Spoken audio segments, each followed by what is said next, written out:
Imagine that you have been studying French technologies since you were 10, right?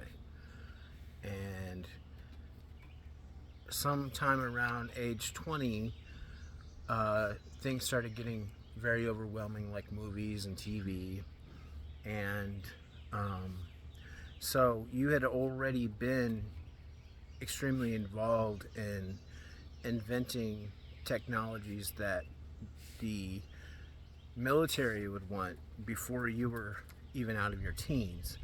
And then you, by the time that you make it to your 20s, you shut everything else in your life down, like movies and TV, because it's just so overwhelming now, and you just can't have the energy to deal with the noise in your head any longer. And so you shut it all down, and now all you're focused on is work.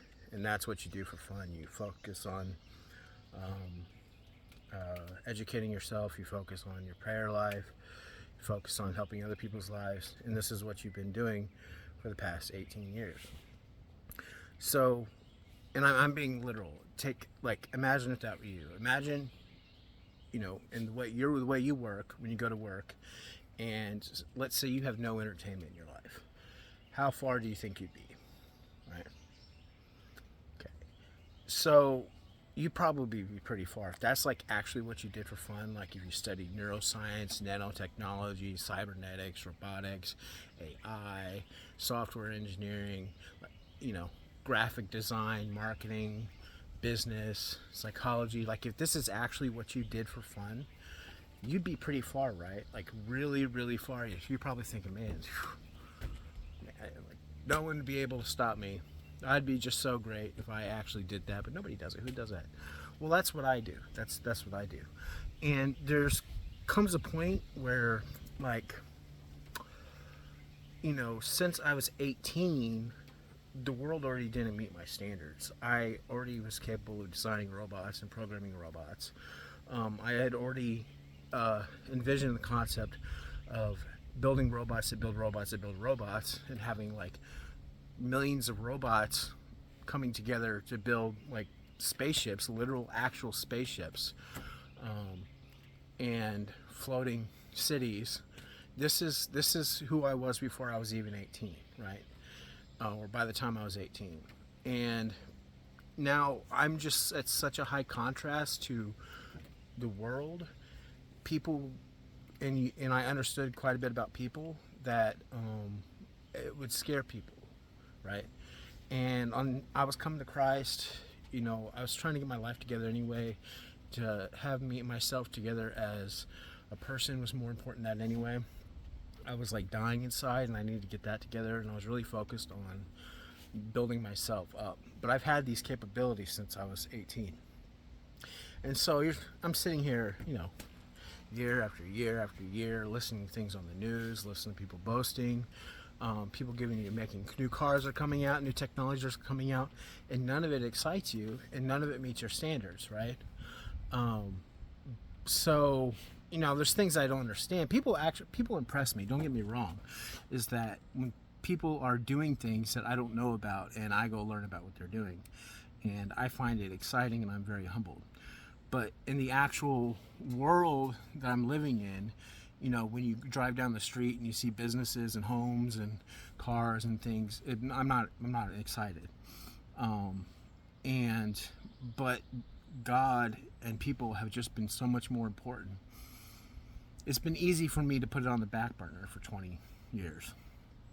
But it's like coming to a point where, first of all, people are catching up, and secondly, it's like, how do I put this? It's like there's been a person patiently growing inside of me that is really just wants to be out now, right? I have enormous capabilities. Think what you can do with automation and powers alone, with robots building robots. And basically anything that you put in there, it can build for you very quickly. People already knew me as a flashy person. I'm a flashy person because I love design and engineering, and I really think it has a lot to do with being autistic. And people knew me. I wear the leopard shirts and red velvet, and I had black leather boots with flames on them.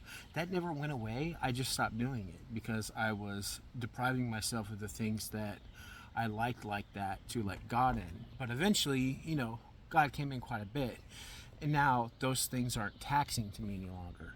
Now quite a bit is not taxing to me any longer. I can be very, very big and very flashy, and it would not be taxing to my relationship with Jesus.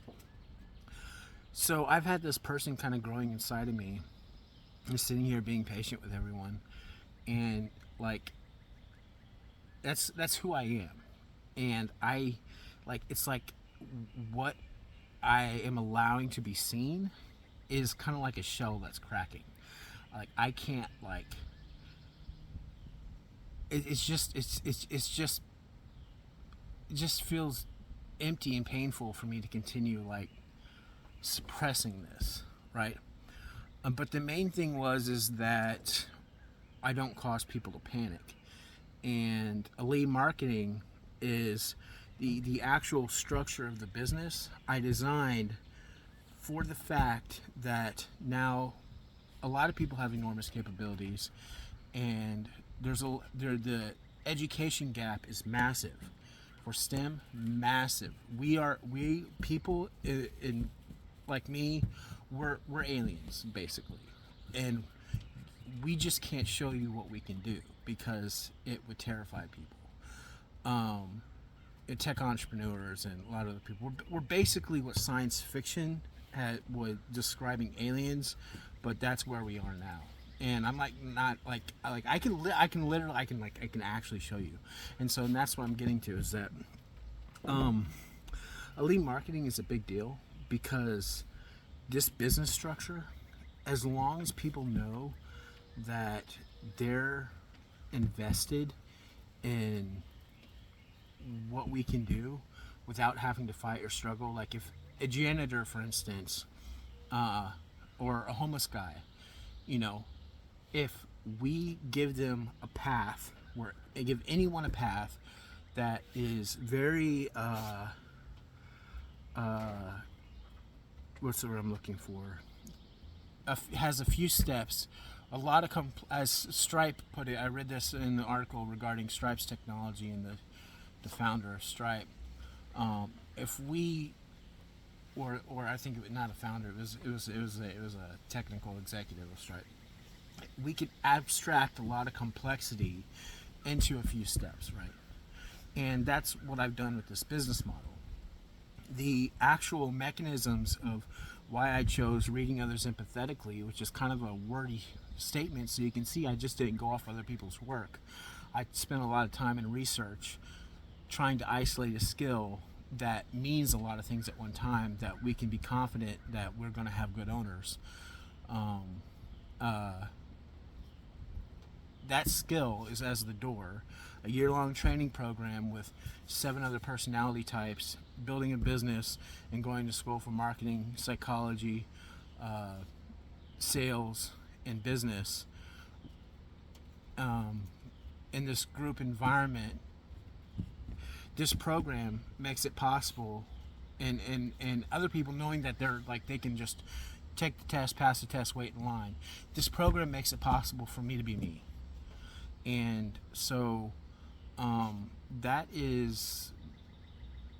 the part of Allez marketing that I think you're going to have to see it to believe it. So Allez marketing, I know that the name, people have ideas about, they want to be an entrepreneur basically. Well, I'm more of an entrepreneur than you are, Adam. I really care about you. I'm not gonna. I don't want to do this. But you have ideas well, if you are gonna have a good business, your name kind of needs to be a cool name. Allez marketing is not really a cool name. Well, I actually kept that name because it's not overbearing as a brand to the business owners, to the owners of Allez Marketing. Allez Marketing is an umbrella company. It kind of needs to be kind of has a Gaussian blur over the brand compared to the brands that are under the umbrella of it. And Allez Marketing is not an overbearing, phrase. It's not too much really in any direction. I actually designed it that way to begin with because it was a brand that when I was building Insane Electronics, what I was doing was building companies to sell. And so I basically kind of position these brands in a place where they embody functional mechanics and they're somewhat generic to going too hard in any direction, so I can appeal to a wide variety of potential buyers, right? It's just a normal sounding name, but that actually turned out, I had never built that company. It was just a website I owned, and it turned out to actually be a really good name for what I'm doing, and so I just kept it. So there's things involved like that. Judging what I'm doing is not exactly work like you may think, but the actual technology and what is going to bring the physical location together is a very big deal, and it's all very important to me. I know this has been taking a long time because I'm dealing with things I can't even talk about in addition to trying to get this company built. And some of the things like the cold following me around was very taxing on me, and the car accident, someone lured me out into a parking lot and tried to, a very empty area of Raleigh, and then tried to hit me and make it look like an accident. And I believe it was the Colt that was following me around for very obvious reasons that I won't mention. And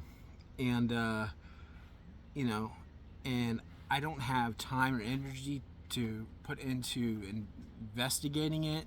I don't have time or energy or money to take people to court.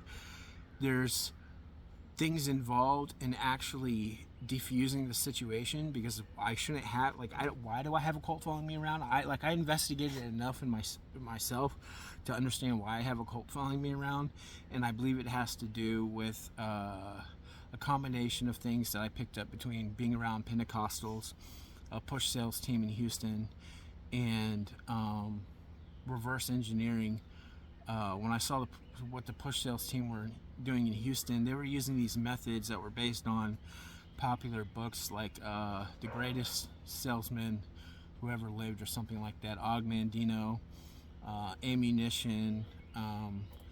They had developed a method that when I'm watching what they're doing as an engineer, and my mind automatically reverse engineers things. I just look at something and just starts reverse engineering it. And what that meant was, what they were doing, while they had this specific method, what the mechanics in the method meant was that we're basically living in a kind of a what's it called? OSI model, open systems integration model. Our existence is in multiple layers, and that makes sense. It is in multiple layers. Our existence is in multiple layers if you think about it. But prior to that, I never really thought about the fact that I could think of a dollar bill differently. Like if I had $100 bill in my hand, it means something to me, right? And so when I'm handing somebody a $100 bill, there's something that means something between me and them, and handing the $100 bill and my expectations. But what I didn't realize is that the effort that I'm putting into things is somehow psychically being communicated, and through the intent. And so I ran some experiments, and I basically uncovered enough about the system that we're living in, the makeup of our existence, to do some pretty big things. But I was doing them in secret, and I do them to make the world a better place. And if I'm in a violent place, like if I have violent people around me, I keep myself safe by doing this. And I'm actually operating on people, right? And people think, oh, is that really ethical? Should we really be doing that? Well, essentially what I'm doing is I'm giving them something that they would want to have that increases their quality of life. But so now I have this person that, is potentially a threat. Now they're not a threat, right? It's very straightforward to me. What I'm doing, it's good. It's a good deed. Part of it's casting out demons. What I was not paying attention to is that, like, it doesn't look normal. Like, it doesn't even look normal to me. Like, when I'm sitting there in a restaurant, I'm in an angry restaurant, the entire restaurant, I do something, and the entire restaurant shifts. Like, everybody's behavior shifts at once, and now they're happy people and going along, right? It doesn't look normal, right? But I just never thought about it being, like, connected back to me. But I guess that it would, because data science has been a thing for a while. And I guess that if you have these huge shifts in data, that's going to turn some heads. That's probably, I've had a lot of people over the years I've noticed following me around. Michelle's even noticed people following me around. I have people following me around. This is a real thing. And one of them is a cult. And that was very hard to deal with, right? So these are the problems that I've had while I'm trying to build elite marketing over the past 5 years and get work done in programming. In addition to paying bills, cars breaking down, there's just been so much, man. There's just been so much. And I have things on top of that I won't even talk about. I can't talk about. We're going to have to talk about that much later on. If there's a probability, because the way things are moving, that we could be talking about it earlier. But I'm not going to be the one to bring it up. I'm not going to be the one to bring it up, because that would be very serious, very serious. And as long as I'm not saying anything, it can't be. I can't be really be held for that. And by the time I can be held for it, people are going to be so advanced. It's just going to be kind of cool. It's all it's going to be. So, and it's not something I'm doing bad. It's just people are not expecting that these types of things would be possible. And it means a lot of things that they are in the scope of who they thought they were and what they thought they were doing. So elite marketing is very important to me for many reasons. It's not something that I take lightly. People I find it extremely insulting. People need to tell me I need to do something else with my life. It's kind of in this place between narcissism and a lack of education, and a lack of empathy. Like, if people were actually, I talk all the time, man. If you can listen to me, and crazy people have very obvious mechanics to them. They're not critically thinking people. They're not put together. They're not connected. And I talk very clearly, and I'm an engineer.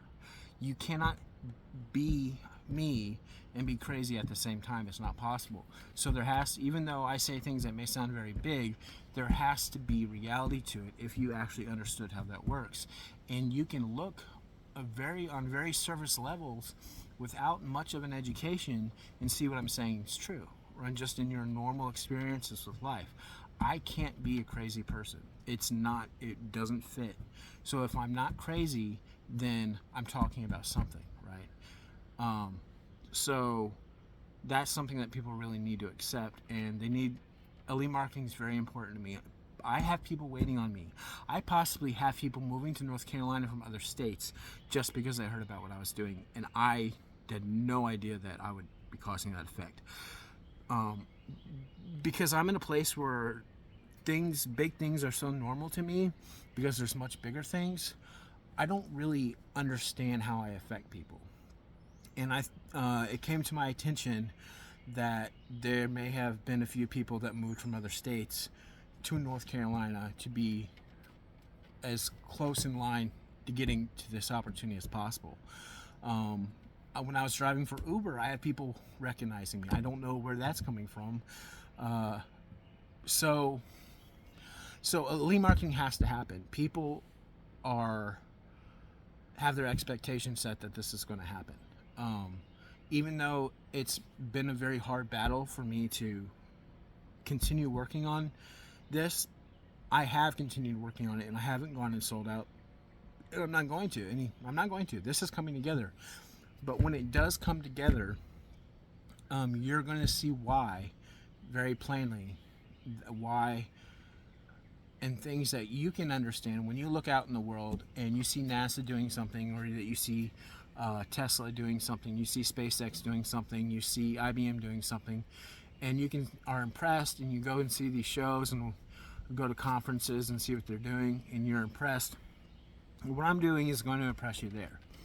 And the only problem that I had in the past, and being able to do it, is the fact that is my social position and people's trust in these organizations instead of God. They are putting their trust in NASA and the U.S. government, and only these people are allowed to have these capabilities, and anybody else that does is an enemy, basically, right? And me, definitely, people have always demonized me. I've always had this problem of people seeing me as just this large, dangerous figure in their environment that they have to basically group together because I'm coming through. And one time I tried to give a friend something at a pool. I was just trying to give a friend something, and I had a lot of people there, even some of you on Facebook, to that were there, so I can very easily say this. And I just tried to hand him something. We just stopped the truck, and I got out of the truck to go hand him something next to a pool that was filled with at least 100 people, and everyone started screaming for his life. No, no, no, no, no, no. Everyone is like screaming for his life because I think I'm about to kill him. So I've always had this problem, and it's overrated. I'm not a dangerous person. I literally fall in love with people, like with strangers. Like, the feeling that I have is, people have only expressed it as what they call falling in love. Like, I cherish them inside myself. They're important to me. Their head looks like extremely precious and extremely priceless. Their entire body is more fearful than a lion. They're a human being. They're God's, special creation. Each individual are these very important people. So even if they are giving me severe problems, I can't do anything to harm them.